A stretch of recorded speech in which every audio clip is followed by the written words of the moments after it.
Good afternoon. Kindly find your seats to make you comfortable. I have a great news for you.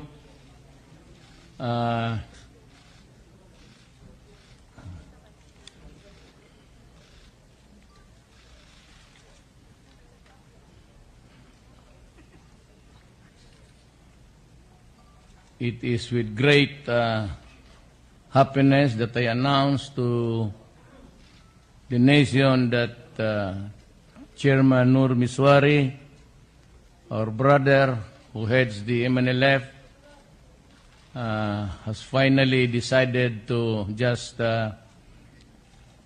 accept my invitation for him to talk to us.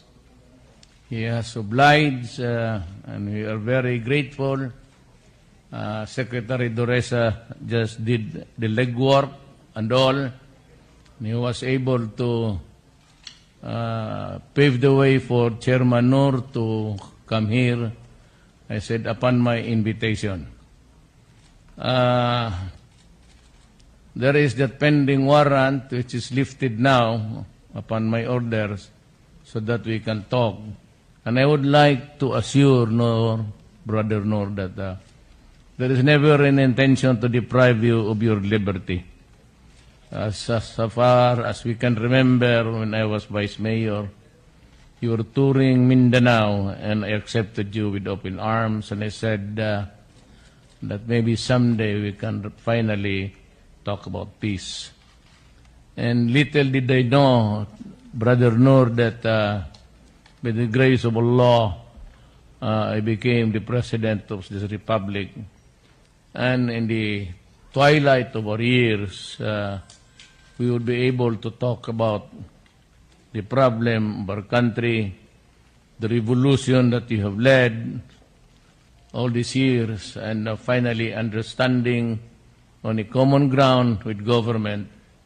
And that I assure you, I said, as you have narrated, we will come up with the modality and then, of course, how to place us in our proper homeland, our Mindanao, and that we will talk about the Bangsamoro Authority.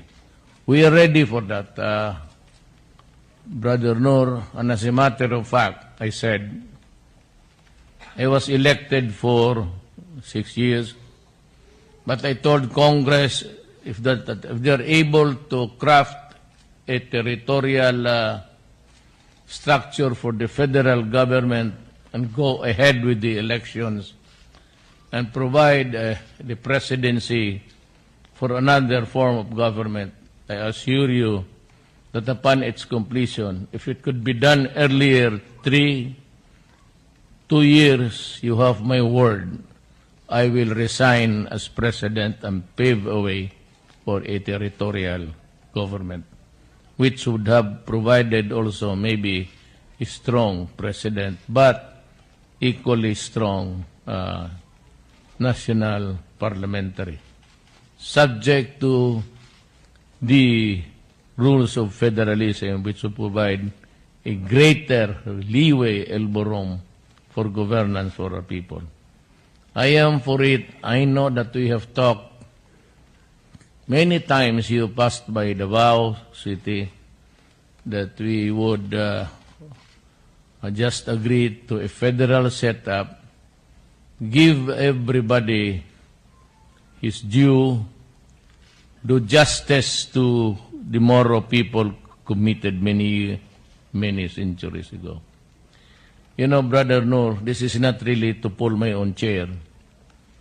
But when I was talking to a lot of the Americans, and I said, and I reminded them of the several massacres, not only in Holo, but in Samar, the bell that was from the church there was taken out by the Americans.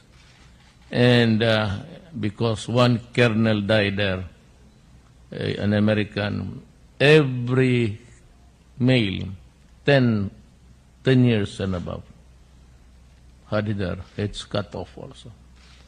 So these are the things that I said contributed to the lot of injustice. And you have to pardon the next generation, for we did not know, at least the Filipinos now in Mindanao. So we would like to ask that we work together with our Moro brothers and create a country that is really, that is just, and that is good, and that would be for the next generations to come. I would like you to just say a few words, and we can maybe ask, we can ask questions later. But this is a podium address being used by the president. You know that because you also once upon a time a cabinet member. May I ask you to just give a short talk using the podium of the President of the Republic of the Philippines. May I, Chairman Brother Nur?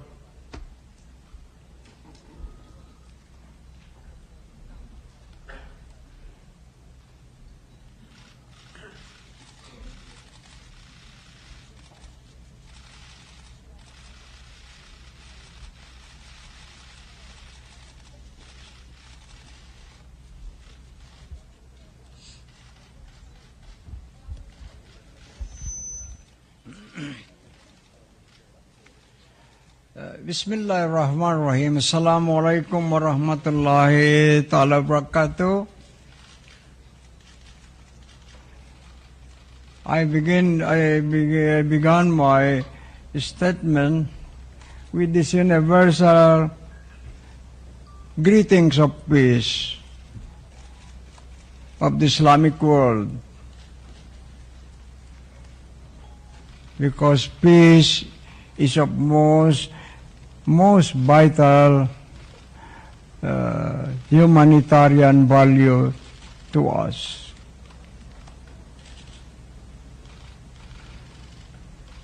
I came here just to see the President, not thinking that I would be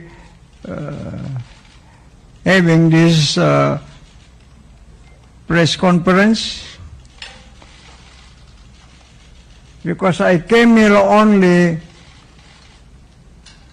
in answer to the invitation of the President, the man whom I respect and trust.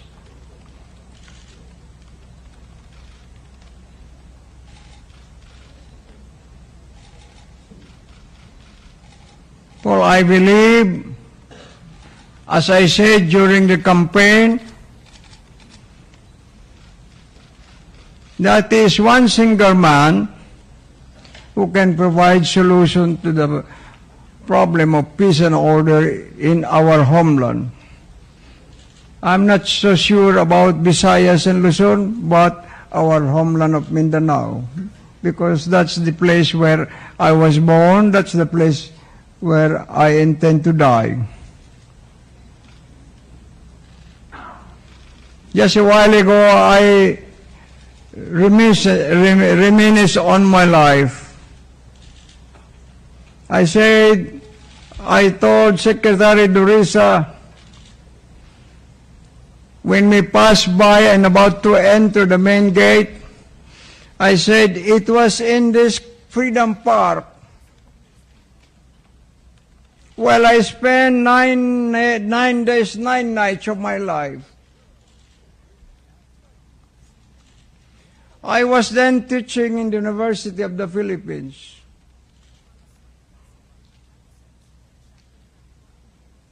But I had to abandon my teaching profession to the extent that I had to resign because I was not happy with the reaction of the late President the late President Marcos. In the aftermath of the killings of more than 200 of our people in Corridor Islands, innocent youth of our homeland, I led a series of demonstrations. I organized one in Congress. But when they called me to say my piece, I said, no, I'm not happy with the reaction of the congressmen. Why they did not honor us by sending somebody here just to talk to us? So I gathered only 9 of our leaders and asked them to join me. And I told them, now I will march to Malacanang Palace.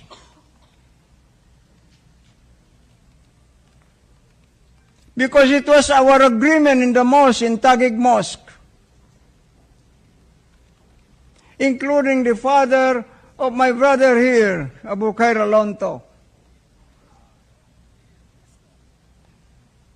We swore to the Almighty God that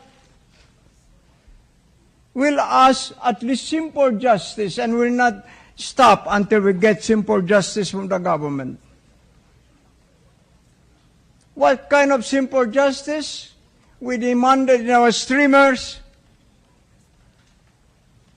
We said, Mr. President, please return our brothers dead or alive.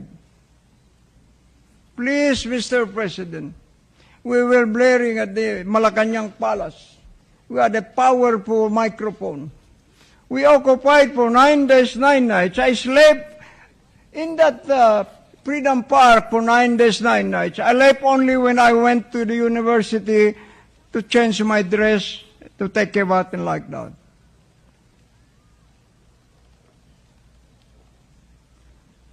At the end of the 9 days, 9 nights, when in a state of replying courteously to our demand, the late President instead issued a statement before the media, and it became headline issue. Said, Mr. President Marcos has promoted one rank higher the executioners of the Muslim corridor.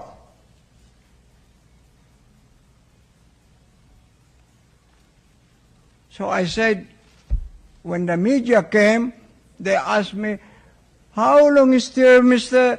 Professor Misuari, will you stay here? I said, this is the end. I will end my stay here tonight.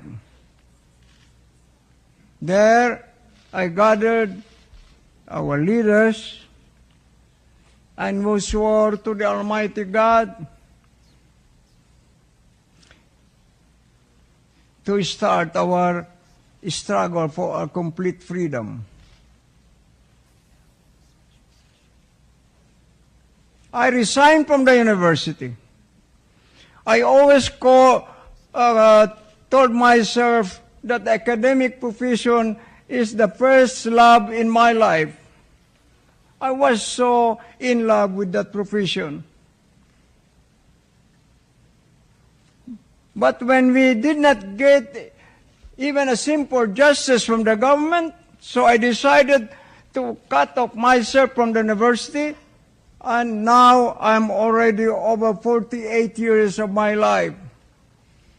I told our dear brother, the President, I was already determined to stay put in the mountains, were it not for his call, were it not for his invitation. It's just I cannot reject his invitation because I respect him too much. And now I came here to thank him. First also for restoring my freedom, if only partially.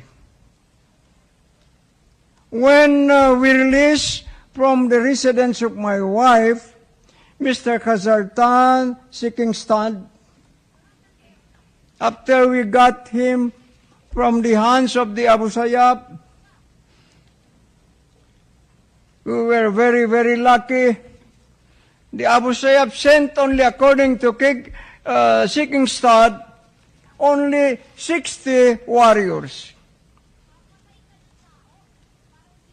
And upon my instruction, I asked my people to envelop them right away. And I sent 1 battalion of my forces. So they had no choice but to give us to us. Then when he left the residence of my wife, you know what he said? I am so happy to be alive. Now I want to tell you, paraphrasing that statement of my friend Kazartan, now I am so happy to be free again.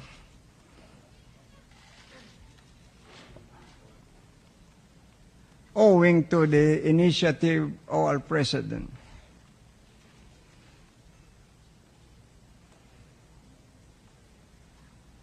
My first impulse was, I told Secretary Durisa,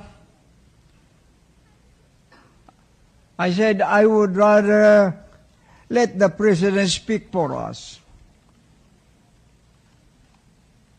How often did groups of media people try to convince me to welcome them in my camp, except for Al Jazeera, which was commissioned by the CNN, another 2, ABS-CBN, and I don't know, another international media organization. I welcome them there.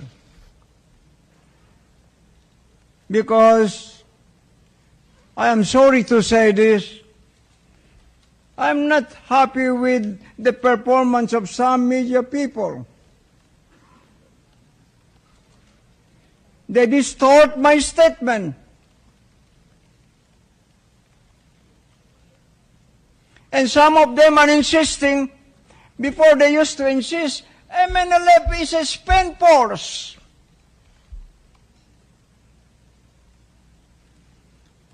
When the September 9 Zamboanga War came, President Pinoy was asked, Mr. President, with this war, can you still say that? No. Misuari is strong. MNF is still alive. And now they are saying, mouthing the German propagandists, repeating lies and lies and lies. That this group of traitors called Executive Committee of 15, they said, is the biggest group. Sometimes MILF. No, sir. Not even one barangay of my people in can they match in Holo. They only have handful of people. Even right now, you can ask Jim Murad himself, how many thousands of his forces, how many thousands of his arms have been brought back to us? You can ask my brother here, one of my commanders from Lanao, from Cotabato. He will tell you, most of the fighters are ready with me.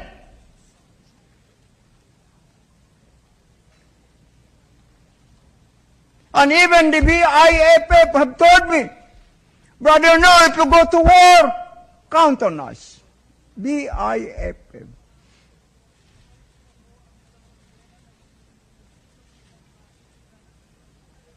Ask somebody to dispute this.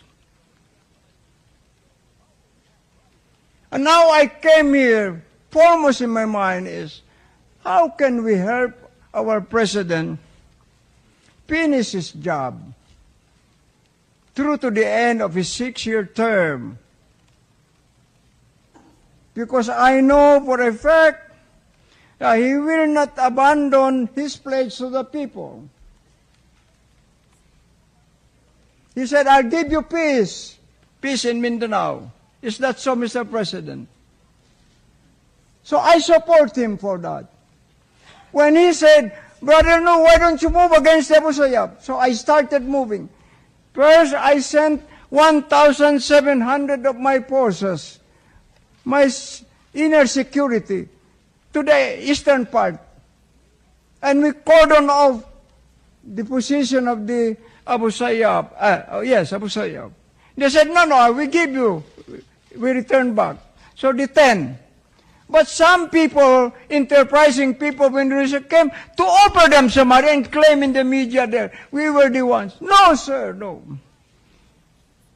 With due respect to the armed forces, even the 2 that they got, they will only spill over from us. One of them swam during dark pitch night to the sea because they were guided. He was guided by flickering light of fishermen. Then when he reached them, where do you want to go? We want to go to the MNLF. So he was brought there. From there, he was sent over to the armed forces of the Philippines. They told me, there are other 2. So I asked them to scourge the whole mangrove areas, etc. We could not find. Later on, he showed up in the highway, and the armed forces came. But this was part of the work I did.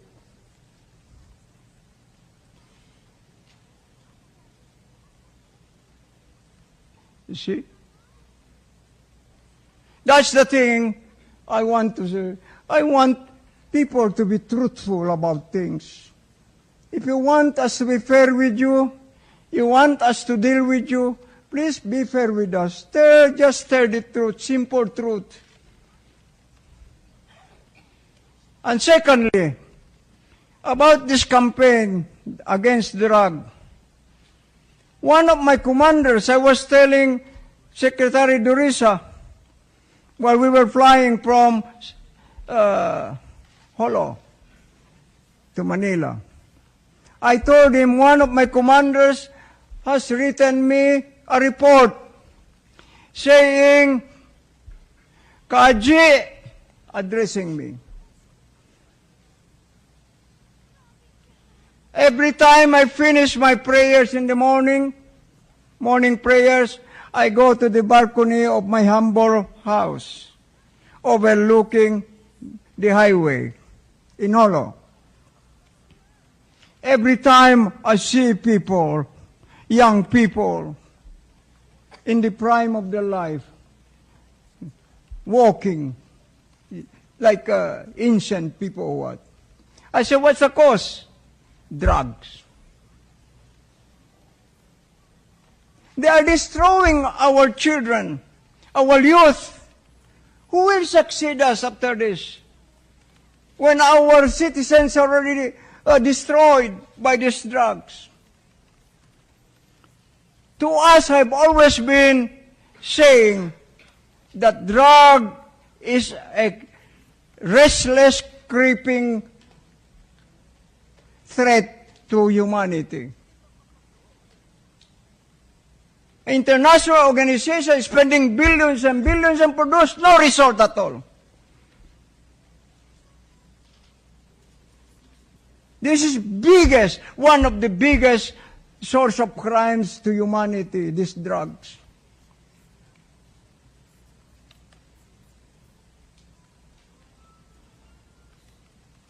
And apart from that, I was also saying that since Malaysia is the one who is involved in this kidnapping for ransom,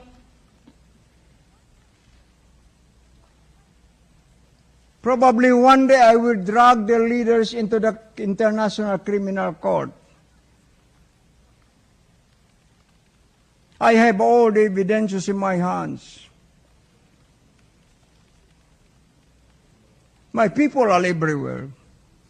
And besides, they cannot escape because they are hiring my own people. Even Sipadan, they are hired by cadre officers because they offer them millions. And then they have the goal to ask one of my nephews here, we want to see the chairman. They suggested Jeddah, Saudi Arabia, Makkah. And then they said, we'll meet at his camp. I said, then recently they said, let us advance our meeting in Indonesia. He is one of my members of my delegation now. I said, stop it. I don't have the heart to see these people. After they make this conspiracy to destroy the honor and integrity of my people, I am so concerned, Mr. President, because one time I had a press conference.